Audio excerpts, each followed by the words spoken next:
नमस्कार. ITI electrical E study या चॅनलवरती आपले सर्वांचे हार्दिक स्वागत आहे. आज या ठिकाणी आपण इलेक्ट्रिशियन प्रथम वर्ष थेअरी यामधील अल्टरनेटिंग करंटमधील पॉवर फॅक्टर याबद्दल थोडक्यात माहिती घेणार आहोत. चला तर मग माहिती घेऊया. पॉवर फॅक्टर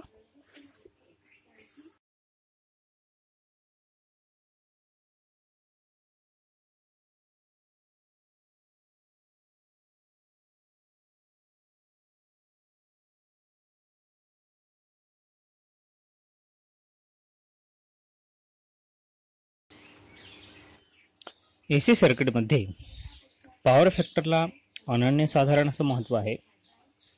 तर पॉवर फॅक्टर म्हणजे काय?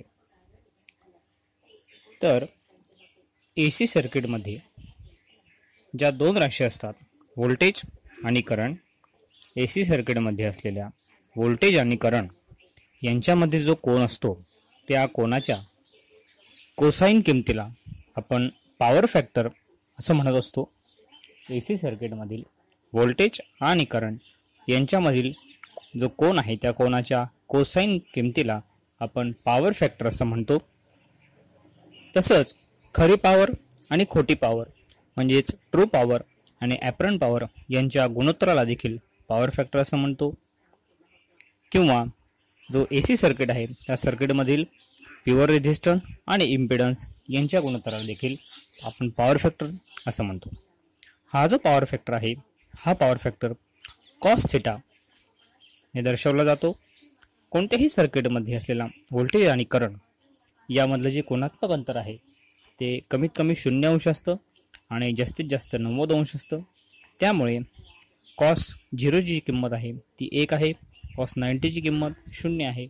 म्हणून कोणत्याही AC सर्किटमधील जो पॉवर फॅक्टर असतो, हा पॉवर फॅक्टर 0 ते 1 या दरम्यानचा असतो.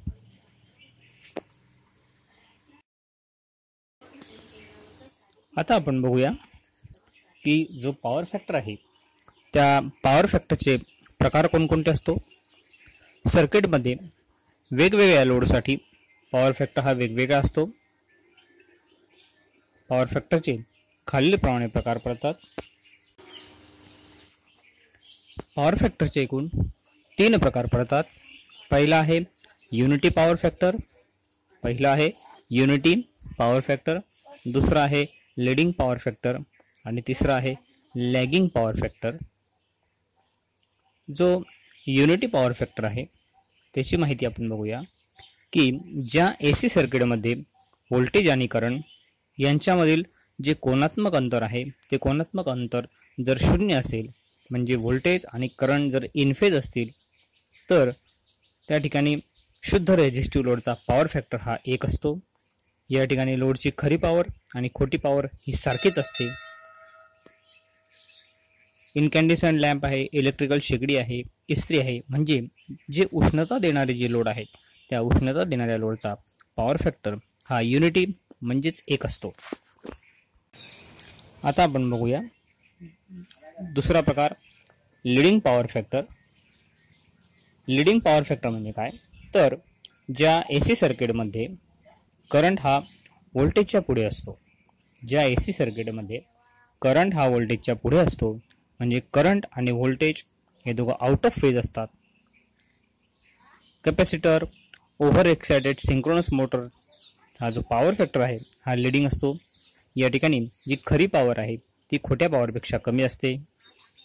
व्होल्टेज आणि करंट यामध्ये जेवढे कोनात्मक अंतर कमी असेल, तेवढी पॉवर फॅक्टरची किंमत या ठिकाणी जास्त असते. लीडिंग पॉवर फॅक्टरमध्ये करंट हा व्होल्टेजच्या पुढे असतो.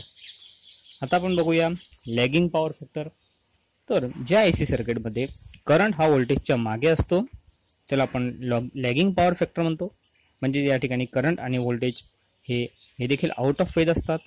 जो इंडक्टिव्ह लोड आहे, ज्याप्रमाणे इंडक्शन मोटर्स आहेत, ट्रान्सफॉर्मर आहे, गॅस डिस्चार्ज लॅम्प आहे, यांचा जो पॉवर फॅक्टर असतो, हा पॉवर फॅक्टर लॅगिंग असतो.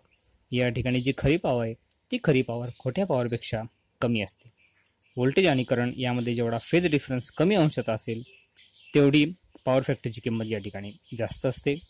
आपण बघितलं की पॉवर फॅक्टरचे 3 प्रकार आहेत. पहिला आहे युनिटी पॉवर फॅक्टर, दुसरा आहे लीडिंग पॉवर फॅक्टर आणि तिसरा आहे लॅगिंग पॉवर फॅक्टर. आता आपण बघूया की AC सर्किटमध्ये जो पॉवर फॅक्टर आहे त्या पॉवर फॅक्टरचं महत्त्व काय आहे. AC सर्किटची जी पॉवर आहे ती आपण P is equal to V into I into power factor या सूत्राने शोधतो. म्हणजेच पॉवर बरोबर व्होल्टेज गुणिले करंट गुणिले पॉवर फॅक्टर या सूत्राने आपण AC सर्किटची पॉवर शोधतो. त्यामुळेच ज्या AC सर्किटमध्ये जो पॉवर फॅक्टर आहे त्या पॉवर फॅक्टरला खूप महत्त्व आहे. या ठिकाणी या सर्किटमध्ये जो सारखाच लोड आहे, सारख्याच लोडसाठी पॉवर फॅक्टर जर कमी झाला तर त्याच लोडसाठी करंट वाढतो. त्यासाठी आपण 2 उदाहरणं बघूया.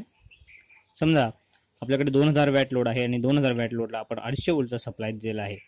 या लोडचा जर पॉवर फॅक्टर हा युनिटी असेल म्हणजे 1 असेल तर सर्किटमधून वाहणारा जो करंट आहे तो सूत्रानुसार बघितला तर व्होल्टेज गुणिले करंट गुणिले पॉवर फॅक्टर हा या ठिकाणी 8 एम्पियर करंट येतो.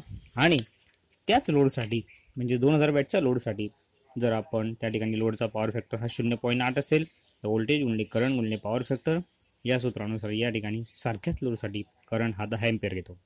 यावरून आपल्याला समजतं की सारख्याच लोडसाठी जर पॉवर फॅक्टर हा कमी झाला तर त्याच लोडसाठी करंट वाढतो. आणि पर्यायाने ही आपली सप्लाय कंपनी आहे किंवा ग्राहक आहे या दोघांवरती देखील हे जे पॉवर फॅक्टर आहे त्या पॉवर फॅक्टरचा परिणाम हा होत असतो. आता आपण बघूया की जो लो पॉवर फॅक्टर आहे त्या लो पॉवर फॅक्टरचे ग्राहकाला कोणकोणते तोटे होतात. जो लो पॉवर फॅक्टर आहे, लो पॉवर फॅक्टरमुळे सारख्याच लोडचा जो करंट आहे तो करंट वाढतो. आणि पर्यायाने करंट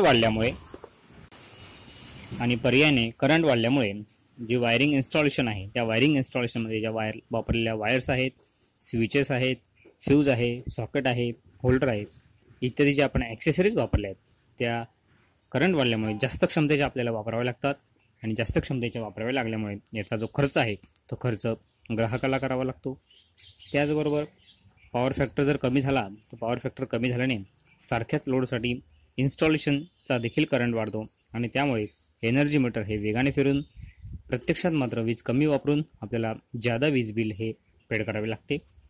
हे अशा प्रकारचे लो पॉवर फॅक्टरचे ग्राहकाला होणारे तोटे आहेत. आता आपण बघूया पुढच्या स्लाईडवर की लो पॉवर फॅक्टरचे सप्लाय कंपनीला कोणते तोटे होतात.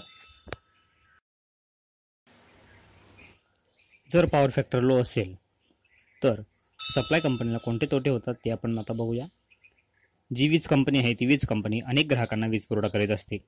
वीज कंपनी ही अनेक ग्राहकांना वीज पुरवठा करत असते. जर या सर्व ग्राहकांच्या लोडचा जर पॉवर फॅक्टर कमी झाला तर सारख्याच लोडसाठी हा करंट वाढतो.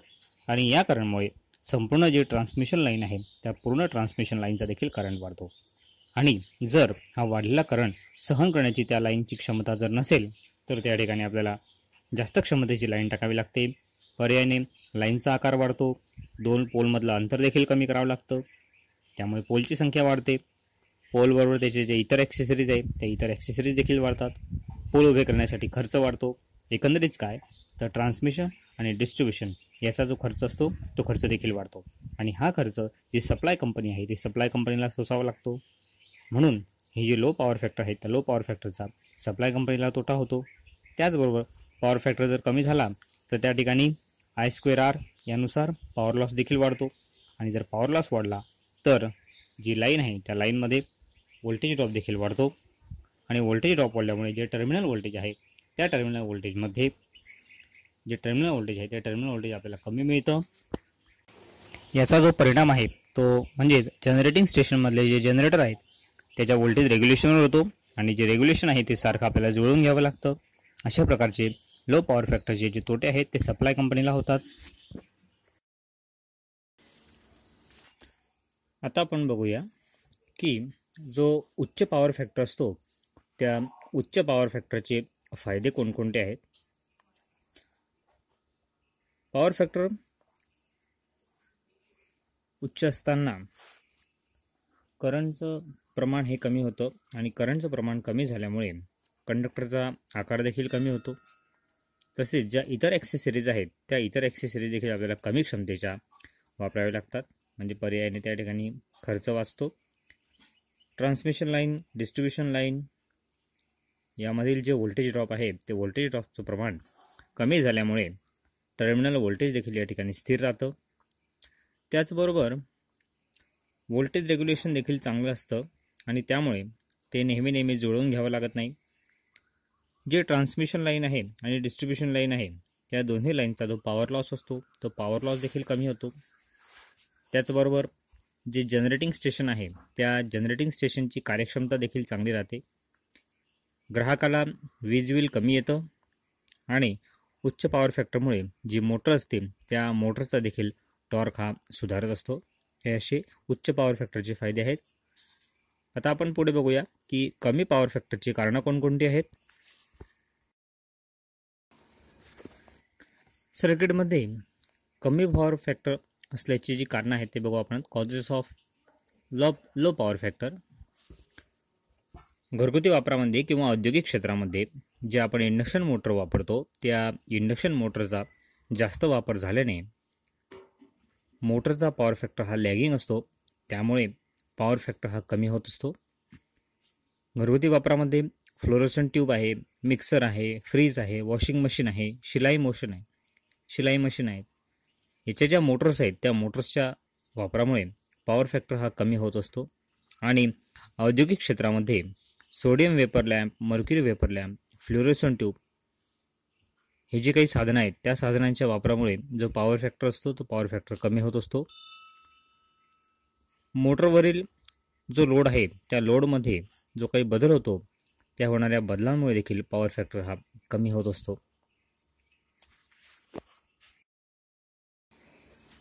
आता आपण बघूया की पॉवर फॅक्टर सुधारण्याच्या पद्धती कोणकोणत्या आहेत. सर्वसाधारणपणे भारतामध्ये पॉवर फॅक्टर सुधारण्यासाठी कॅपॅसिटरचाच वापर केला जातो. सर्किटचा जो पॉवर फॅक्टर आहे तो पॉवर फॅक्टर वाढवण्यासाठी दोन पद्धतीचा वापर करतात. पहिला आहे स्टॅटिक कॅपॅसिटर आणि दुसरा आहे ओव्हर एक्सायटेड सिंक्रोनस मोटर वापरून. पहिली जी पद्धत आहे ती आहे स्टॅटिक कॅपॅसिटर. जो लो पॉवर फॅक्टर आहे त्या लो पॉवर फॅक्टरचे जे तोटे आहेत ते तोटे जर आपण लक्षात घेतले तर त्या ठिकाणी आपल्याला पॉवर फॅक्टर हा सुधारणं आवश्यक असतं. कारण ज्या वीज कंपन्या आहेत त्या वीज कंपन्यांनी ग्राहकाचा जो वैयक्तिक लोडचा पॉवर फॅक्टर आहे तो वैयक्तिक लोडचा पॉवर फॅक्टर हा 0.9 किंवा त्यापेक्षा पुढे सुधारावा अशी अट घातलेली आहे. त्यामुळे जो इंडक्टिव्ह लोड आहे त्या इंडक्टिव्ह लोडचा पॉवर फॅक्टर हा 0.85 पेक्षा कमी असतो. म्हणून त्या ठिकाणी पॉवर फॅक्टर वाढवणं गरजेचं असतं. आणि पॉवर फॅक्टर वाढवण्यासाठी जी सप्लाय लाईन आहे त्या लाईनच्या पॅरलमध्ये आपल्याला कॅपॅसिटर जोडावा लागतो. त्यामुळे जो पॉवर फॅक्टर आहे तो पॉवर फॅक्टर सुधारतो. त्यानंतर म्हणून जे मोठमोठे कारखाने आहेत त्या ठिकाणी जे इंडक्शन मोटर असतात तेथे प्रत्येक मोटरसाठी स्वतंत्र कॅपॅसिटर वापरता येत नाही. म्हणून त्या मोठमोठ्या कारखान्यांमध्ये पॉवर फॅक्टर सुधारण्यासाठी लाईनच्या पॅरलमध्ये स्टार कनेक्टेड किंवा डेल्टा कनेक्टेड करून कॅपॅसिटरची बँक ही जोडलेली असते. दुसरा जो प्रकार आहे तो ओव्हर एक्सायटेड सिंक्रोनस मोटर. ही जी सिंक्रोनस मोटर आहे त्या सिंक्रोनस मोटरवरती लोड न जोडता ही सिंक्रोनस मोटर ओव्हर एक्सायटेड केली जाते. आणि अशी ओव्हर एक्सायटेड सिंक्रोनस मोटर ही कंडेन्सरसारखी कार्य करते. अशा मोटरला आपण सिंक्रोनस कंडेन्सर देखील म्हणतो. अशी जी ओव्हर एक्सायटेड सिंक्रोनस मोटर आहे ही ओव्हर एक्सायटेड सिंक्रोनस मोटर लाईनच्या पॅरलल जोडली गेल्यामुळे त्या लाईनचा पॉवर फॅक्टर हा सुधारत असतो.